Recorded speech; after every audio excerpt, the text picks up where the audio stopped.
Hello and welcome दोस्तों, स्वागत है आपका हमारे यूट्यूब चैनल में। दोस्तों आज की इस वीडियो में हम बात करने वाले हैं बीए सेकेंड ईयर इकोनॉमिक्स के सेकंड पेपर के एक इम्पॉर्टेंट क्वेश्चन जो कि है करारोपण के सिद्धांत या नियमों की व्याख्या कीजिए। दोस्तों ये क्वेश्चन जो है प्रीवियस ईयर एग्जाम्स में कई बार पूछा जा चुका है और ये काफ़ी इंपॉर्टेंट इस वजह से हो जाता है। तो चलिए इस वीडियो को शुरू करते हैं और देखते हैं कि इसका आंसर हम किस प्रकार से लिखेंगे। तो यहाँ पे दिया हुआ है, अध्ययन की दृष्टि से करारोपण के सिद्धांतों को दो मुख्य वर्गों में विभाजित किया जा सकता है, एडम स्मिथ के कर सिद्धांत एवं करारोपण के अन्य सिद्धांत। तो दोस्तों करारोपण के सिद्धांत में एडम स्मिथ के सिद्धांत को हम लोग एक तरफ पढ़ेंगे और एक तरफ हम लोग करारोपण के जो कुछ अन्य सिद्धांत हैं। यहाँ पे एडम स्मिथ का सिद्धांत हम लोग इसलिए पढ़ेंगे क्योंकि इनके सिद्धांत में अधिक स्पष्टता रहती है और इनके सिद्धांत को सभी लोग मानते हैं। तो पहले हम लोग एडम स्मिथ के सिद्धांत को पढ़ेंगे और उसके बाद जो अन्य सिद्धांत हैं उनको पढ़ेंगे। तो चलिए हम लोग शुरू करते हैं एडम स्मिथ के कर सिद्धांत को। एडम स्मिथ ने करारोपण के 4 सिद्धांतों का वर्णन किया है जिनका विवरण निम्न प्रकार है। तो यहाँ पे एडम स्मिथ के 4 सिद्धांत हैं, उनका विवरण नीचे दिया गया है, उसको हम लोग बारी बारी से पढ़ते हैं और समझते हैं। पहला जो है वो है समानता अथवा समता के सिद्धांत। समानता व समता का सिद्धांत क्या है, चलिए देख लेते हैं। समानता अथवा समता के सिद्धांत का अर्थ यह है कि विभिन्न करदाताओं पर कर इस प्रकार से लगाया जाएगा कि सभी करदाताओं पर कर के भार में समानता रहे। भार में समानता का अर्थ समय समय पर बदलता रहा है। इस संदर्भ में फिल्डरे सिराज ने लिखा है कि करारोपण का भार तथा उससे प्राप्त राहत को यथासंभव अधिक से अधिक लोगों पर उनकी शोधन क्षमता, कर देने की क्षमता के अनुपात में विभाजित किया जाना चाहिए। समानता अथवा समता का सिद्धांत यहाँ पे कहता है कि अलग अलग वर्गों को उनके हिसाब से उनके ऊपर कर लगाना चाहिए। जैसे जो लोग 100 रुपया कमा रहे हैं उनके ऊपर 10 रुपया ही कर लगाना चाहिए और जो लोग मान लीजिए 1000 रुपये कमा रहे हैं उन पर 100 रुपये का कर लगाना चाहिए। तो जिस प्रकार से जिसकी कमाई हो, जिस प्रकार से जिसके कर देने की क्षमता हो, उसी प्रकार से उस अनुपात में विभाजित किया जाना चाहिए। और यहाँ पे फिल्डरे सिराज ने भी यही कहा है कि करारोपण का भार तथा उससे प्राप्त राहत को यथासंभव अधिक से अधिक लोगों पर उनकी शोधन क्षमता यानी कि कर देने की क्षमता के अनुपात में विभाजित किया जाना चाहिए। तो ये है समानता अथवा समता का सिद्धांत, जिसमें सभी के ऊपर समान रूप से कर लगाना चाहिए। अब चलिए आगे बढ़ते हैं और देखते हैं अगला सिद्धांत जो कि है निश्चितता का सिद्धांत। निश्चितता के सिद्धांत को स्पष्ट करते हुए एडम स्मिथ ने लिखा है कि प्रत्येक व्यक्ति को जो कर देना है वह निश्चित होना चाहिए, मनमाना नहीं। भुगतान का समय, भुगतान की विधि, भुगतान की जाने वाली राशि करदाता और प्रत्येक अन्य व्यक्ति को स्पष्ट होनी चाहिए। अर्थात करदाता तथा कर वसूल करने वाले दोनों पक्षकारों को यह स्पष्ट होना चाहिए कि कर की राशि क्या होगी, इसके भुगतान का समय क्या होगा तथा इसके भुगतान की विधि क्या होगी। निश्चितता के सिद्धांत में यह बात भी शामिल है कि कर नियम भी स्पष्ट और निश्चित होने चाहिए और उनके निर्वचन या व्याख्या में किसी प्रकार की भिन्नता या मतभेद नहीं रहना चाहिए। इनके विचारों को उद्धृत करते हुए फिल्डरे सिराज ने लिखा है कि निश्चितता आधारभूत रूप से एक महत्वपूर्ण उद्देश्य है। इसके बिना समानता के लिए किए गए सभी प्रयास भ्रमात्मक सिद्ध होते हैं। तो यहाँ पे निश्चितता का सिद्धांत है, इसमें कहा जाता है कि भुगतान का समय जो हो यानी कि जब कर का भुगतान करना हो और भुगतान की विधि जो हो यानी कि किस तरीके से कर को देना है, कर को वसूलना है, ये जो पूरा प्रोसेस है, इस पूरे प्रोसेस में दोनों पक्ष को यानी कि जो कर देगा और जो कर लेगा दोनों लोगों को एक निश्चित समय की जानकारी होनी चाहिए और ये सब जो काम है वो निश्चित समय पर होना चाहिए। इसमें कोई भी मनमानी नहीं होनी चाहिए कि किसी गलत टाइम पे किसी से कर वसूला जाए या कोई गलत टाइम पे कर दे। कर देने वाले को सही समय पे कर देना होगा और कर वसूलने वाले को सही समय पर कर वसूलना होगा। ये सिद्धांत जो है निश्चितता का सिद्धांत दिया था एडम स्मिथ ने। अब चलिए आगे बढ़ते हैं। निश्चितता सिद्धांत के बाद आगे देखते हैं सुविधा का सिद्धांत कि सुविधा का सिद्धांत क्या कहता है। सुविधा के सिद्धांत को स्पष्ट करते हुए एडम स्मिथ ने लिखा है कि प्रत्येक कर ऐसे समय पर या इस ढंग से लगाया जाएगा कि करदाता को भुगतान करने में अत्यधिक सुविधाजनक हो।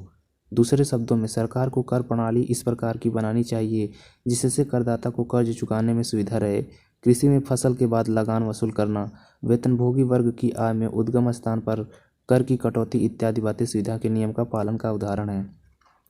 यहाँ पे जो है बात आ जाती है कर वसूलने वालों की, यानी कि सुविधा के सिद्धांत में एडम स्मिथ ने लिखा है कि जो लोग कर वसूलते हैं उन लोगों को इस प्रकार से कर लगाने का आरोप करना चाहिए, यानी कि कर जो है इस ढंग से लगाना चाहिए जिसमें करदाता को कर चुकाने में सुविधा रहे। जैसे कि कृषि में यहाँ पे उदाहरण दिया गया है, कृषि में फसल के बाद लगान वसूल करना, यानी कि अगर किसानों से जो है लगान वसूल करना है, कर वसूल करना है तो उन्हें कृषि के बाद यानी जब उनकी फसल तैयार हो जाती है तब उनसे लगान वसूल करना चाहिए, ना कि जब उनकी फसल तैयार ना हो तब। क्योंकि जब उनकी फसल तैयार नहीं होगी तो वो लोग लगान नहीं दे पाएंगे। उसी प्रकार से वेतनभोगी वर्ग यानी कि जिनको वेतन मिलता है उन लोगों को जो है उचित स्थान पर उनकी कर की कटौती करनी चाहिए, ना कि जब उनका सही समय ना हो तब उनके करों में कटौती करें। तो इस प्रकार से सुविधा देना चाहिए करदाताओं को, ताकि करदाता जो है वो अच्छी तरह से कर दे सकें। तो इस प्रकार से जो सुविधा का सिद्धांत है एडम स्मिथ ने दिया था। इसके आगे उनका एक सिद्धांत और है जो कि है मितव्ययिता का सिद्धांत। यहाँ पे इसको पढ़ लेते हैं और समझते हैं। मितव्ययिता के नियम का अर्थ यह है कि करों की वसूली में कम से कम व्यय हो, दूसरी ओर करदाता को भी कर की राशि निर्धारित करने में कम से कम व्यय करना पड़े। एडम स्मिथ के अनुसार प्रत्येक कर की रचना इस प्रकार से की जानी चाहिए कि लोगों की जेबों से उस राशि से न्यूनतम संभव अधिक राशि निकले जिससे राशि सरकारी खजाने को पहुंचानी है। यहाँ पे जो है मितव्ययिता का सिद्धांत जो है इसलिए निकाला गया कि उसमें कम व्यय हो। डाल्टन कहते हैं कि एडम स्मिथ कहते हैं कि प्रत्येक कर की रचना इस प्रकार से करनी चाहिए कि लोगों की जेबें से उस राशि से न्यूनतम संभव अधिक राशि निकले जितनी राशि सरकारी खजाने को पहुंचानी है। यानी कि इस प्रकार से करों की रचना करना चाहिए कि लोगों के जेबों से जो पैसा निकलता हो वह न्यूनतम इतना हो कि जितना सरकारी खजाने तक पहुंच सके। इसके बाद डाल्टन ने कहा है कि डाल्टन ने सिद्धांत के महत्व को स्पष्ट करते हुए लिखा है कि सर्वोत्तम कार्यप्रणाली वह है जिसके अंतर्गत कर वसूल करने की लागत एकत्रित आय के अनुपात में न्यूनतम हो। यहाँ पे डाल्टन भी एक अच्छा बात कहते हैं मितव्ययिता के सिद्धांत में, जो कि इन्होंने बहुत ही सरल भाषा में कहा है कि सर्वोत्तम कार्यप्रणाली वह है, यानी कि कर वसूलने की प्रणाली जो है जिसके अंतर्गत कर वसूल करने की लागत एकत्रित आय के अनुपात में न्यूनतम हो। यानी कि जो कर को वसूला जाता है, जितना भी कर वसूला गया है उसके अनुपात में उसे वसूलने में जितना भी पैसा खर्च हुआ है वो न्यूनतम से न्यूनतम होना चाहिए, तब जाके जो है मितव्ययिता का सिद्धांत का पालन हो पाएगा। तो इस प्रकार से ये जो है एडम स्मिथ के कुछ सिद्धांत हैं जिनको हम लोगों ने पढ़ लिया है। अब चलिए आगे बढ़ते हैं और हम लोग देखते हैं इनके अन्य सिद्धांत कौन कौन से हैं। तो यहाँ पे करारोपण के जो एडम स्मिथ के सिद्धांत हैं उनको हम लोगों ने पढ़ लिया है। अब आगे हम लोग देखते हैं कुछ और सिद्धांत जो कि एडम स्मिथ के नहीं है लेकिन अलग अलग अर्थशास्त्रियों ने इसे दिया है। तो यहाँ पे पहला है उत्पादकता का सिद्धांत। इस सिद्धांत का प्रतिपादन बेस्टेविल द्वारा किया गया था। इस सिद्धांत के अर्थ दो दृष्टिकोण से लगाए जाते हैं, कर की दृष्टि से और कर के प्रभाव की दृष्टि से। कर की दृष्टि से उत्पादकता का अर्थ यह है कि सरकार को निरंतर एवं दीर्घकाल तक पर्याप्त आय प्राप्त करते रहें। इस संदर्भ में इसको पर्याप्तता का सिद्धांत कहा जाता है। कर के प्रभाव की दृष्टि से करों के प्रकार और उनका भार इस प्रकार का होना चाहिए कि देश में वस्तुओं या सेवाओं के उत्पादन पर विपरीत प्रभाव न पड़े। यहाँ पे उत्पादकता का सिद्धांत में जो है बेस्टेविल कहते हैं कि कर की दृष्टि से उत्पादकता का अर्थ यह है कि सरकार को निरंतर एवं दीर्घकाल तक पर्याप्त आय प्राप्त करना चाहिए, यानी कि सरकार को जो है दीर्घकाल तक कर को जो है प्राप्त करना चाहिए। और यहाँ पे जो दूसरा इनका दृष्टिकोण है कर के प्रभाव की दृष्टि से, यहाँ पे कर के प्रभाव की दृष्टि से बेस्टेविल कहते हैं कि करों के प्रकार और उनका भार इस प्रकार का नहीं होना चाहिए जिससे कि देश में वस्तु या सेवाओं के उत्पादन पर विपरीत प्रभाव पड़े। यानी कि जो उनका जो कर का आरोपण हो रहा है उसका इतना ज़्यादा प्रभाव नहीं पड़ना चाहिए कि जिससे देश में जो वस्तुएं उत्पादित हो रही हैं वो कम हो जाएं, बल्कि वो अच्छी रफ्तार में चलती रहें, अच्छी तरीके से उत्पादन हो।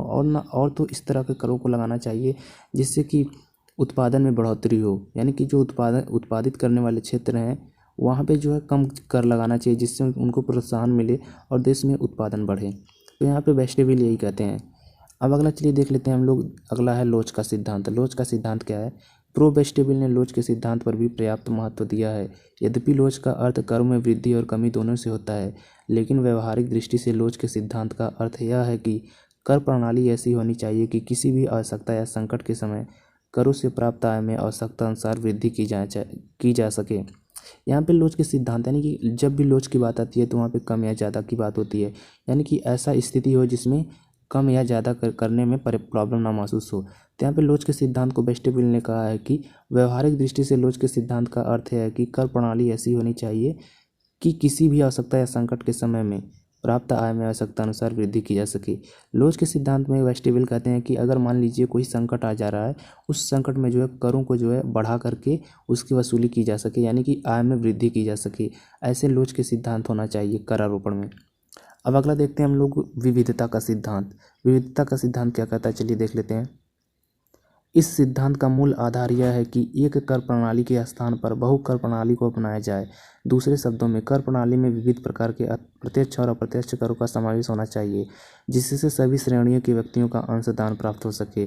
यह ध्यान रहे कि विविधता के सिद्धांत का यह अर्थ कदापि नहीं है कि करों के प्रकारों को अनावश्यक रूप से बढ़ा दिया जाए।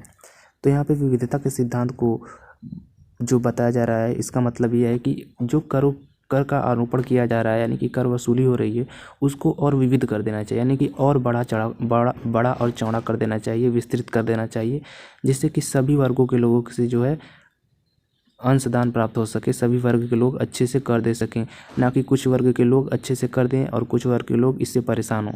तो इस प्रकार से विविधता के सिद्धांत में कहा जाता है कि प्रत्यक्ष और प्रत्यक्ष करों का समावेश होना चाहिए करारोपण में, जिससे कि सभी श्रेणियों के व्यक्तियों का अंशदान बराबर प्राप्त हो।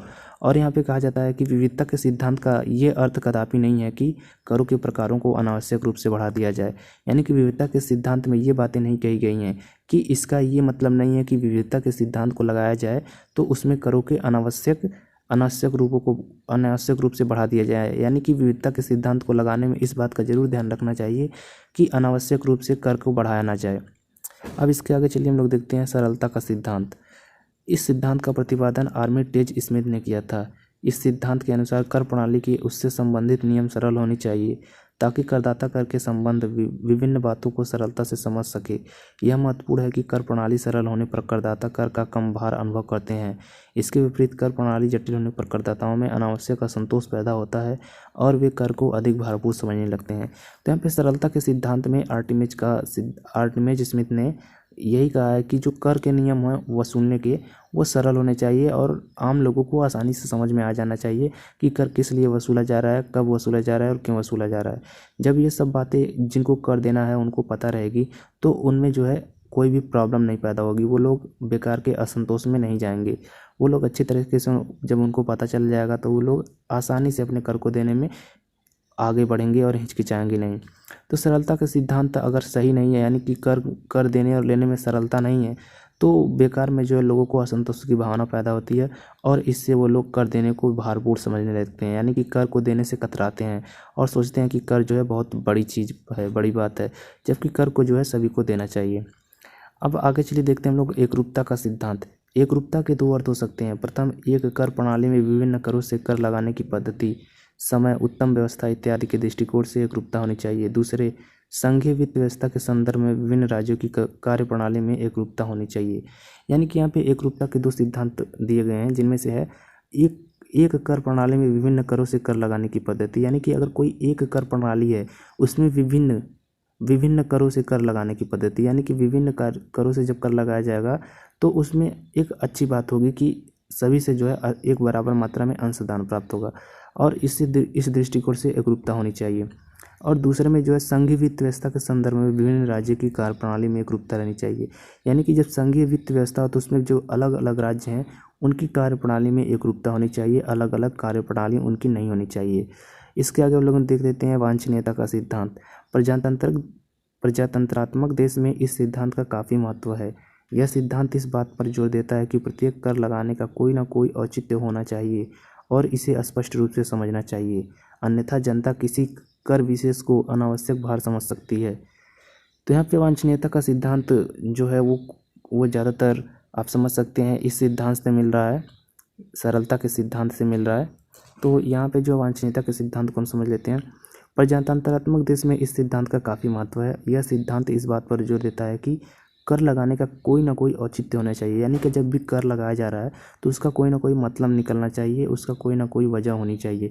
ये नहीं कि बस वैसे ही कर लगा दिया जाए और लोगों को परेशान किया जाए, उसका कोई ना कोई मतलब निकलना चाहिए कि हाँ इसके लिए कर लगाया जा रहा है। इससे स्पष्ट रूप से समझना चाहिए, यानी कि इस बात को जो है स्पष्ट रूप से समझना चाहिए और बताना चाहिए कि हाँ ये वजह है जिससे आप लोगों से कर वसूली की जा रही है, अन्यथा जनता किसी कर विशेष को अनावश्यक भार समझ सकती है।